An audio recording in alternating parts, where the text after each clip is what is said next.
Viewers, இன்றைக்கி புரோட்டா எப்படி செய்யலாம் அப்படின்றத பார்க்கலாம். புரோட்டா மாவு வந்து மைதா மாவு ஒரு 3/4 கிலோ எடுத்துருக்கிறேன். இதில் என்னென்ன போடணும் அப்படின்னா, தேவையான அளவு உப்பு போடணும். உப்பு போட்டுக்கலாம்.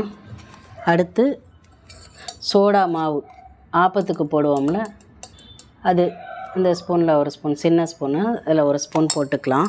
2 முட்டை போட்டுக்கிட்டோன்னா நல்லா ப்ளஃபியாக சாஃப்டாக இருக்கும்.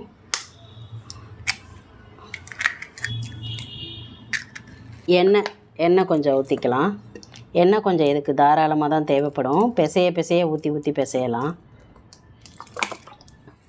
சர்க்கரை ஒரு ஸ்பூன் போட்டு எல்லாம் நல்லா கலந்து விடணும். கலந்த பிறகு தண்ணி ஊற்றி கொஞ்சம் கொஞ்சமாக பிசையணும். இது கொஞ்சம் லூஸாக தான் பிசையணும். புரோட்டாவுக்கு நல்லா இலகுன மாதிரி இருந்தால் தான் புரோட்டா நல்லா வீசி போட முடியும். தண்ணி கொஞ்சம் கொஞ்சமாக ஊற்றிக்கலாம். கொஞ்சம் தாராளமாக ஊற்றி பிசைஞ்சால் தான் கொஞ்சம் இலகுன மாதிரி வரும்.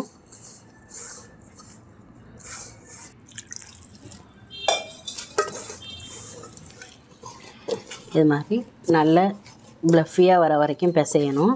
இதுக்கு நல்லெண்ணெய் விட்டுருக்கேன் நான். நீங்களும் நல்லெண்ணெய் விட்டுக்கோங்க. ஏன்னா இதுக்கு எண்ணெய் தாராளமாக ஊற்றுறதுனால நல்லெண்ணெயாக இருந்தால் கொஞ்சம் உடம்புக்கு நல்லது அப்படின்னு நான் நல்லெண்ணெய் யூஸ் பண்ணியிருக்கேன்.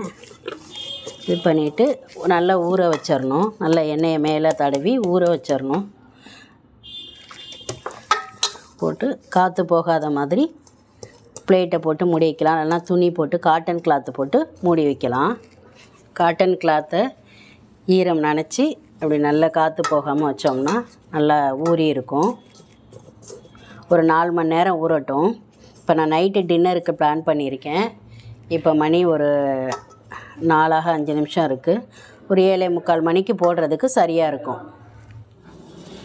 மாவு நல்லா ஊறி இருக்குது, ப்ளஃபியாக வந்திருக்கு.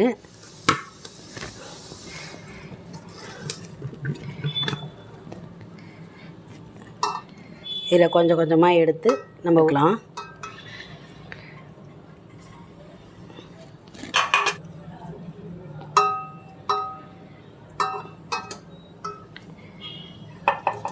இதே மாதிரி எல்லாமே உருண்டை போட்டு வச்சுக்கலாம். பேலன் கட்டை வச்சு பேலிச்சுக்கலாம். எங்கள் வீட்டில் நான் இப்படி தான் போடுவேன்.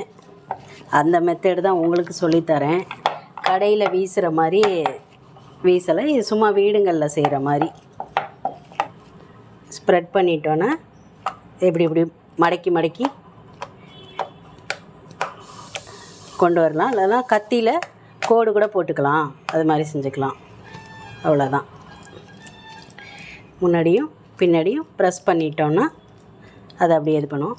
இப்படியே கையிலையும் தட்டி கல்லில் போட்டுடலாம். இல்லைன்னா ஒரு இப்படி தேய்ச்சிட்டு கூட நம்ம தோசைக்கல்லில் போட்டுக்கலாம். வேணுங்கிற சைஸுக்கு நம்ம அப்படியே ஸ்ப்ரெட் பண்ணிக்கலாம்.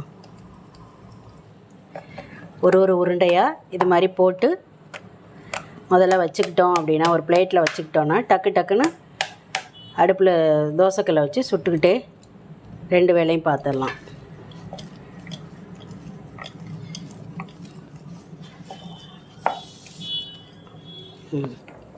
தோசைக்கல்லை வச்சு இது பண்ணிடலாம்.